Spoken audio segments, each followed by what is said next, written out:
गिलहरी घर में इधर उधर फुदकती है तो इसका मतलब सौभाग्य से होता है। अगर आपके घर में अभी तक बच्चे की किलकारियां नहीं गूंजी हैं, तो गिलहरी आपके आंगन में आई है, तो ये आपको जल्द ही खुशखबरी का संकेत देती है। तो वहीं अगर घर में गिलहरी या चिड़िया अपना घोंसला बना ले तो समझ जाना चाहिए कि उस घर में सुख शांति के साथ ही धन की कोई कमी नहीं होगी। घर में चिड़िया का घोंसला बनना शुभ शकुन माना जाता है। जिन घरों में चिड़िया का घोंसला होता है वहाँ सभी देवी देवताओं की कृपा बनी रहती है। इसी प्रकार ये भी कहा जाता है कि गिलहरी अगर किसी के पैरों को छूकर भाग जाए तो फिर दोबारा दिखाई न दे तो ये बुरा संकेत माना जाता है। इसका सीधा मतलब होता है कि जीवन में कोई कठिन समय आने वाला है। तो चलिए आपको गिलहरी और भगवान राम से जुड़ा एक मजेदार प्रसंग बताते हैं।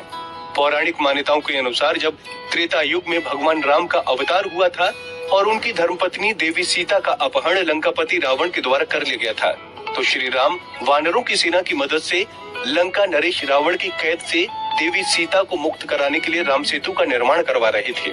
सारे वानर बड़े बड़े पत्थर से राम सेतु का निर्माण कर रहे थे और भगवान श्री राम लक्ष्मण के साथ समुद्र के किनारे बैठकर ये सारा वाकया देख रहे थे।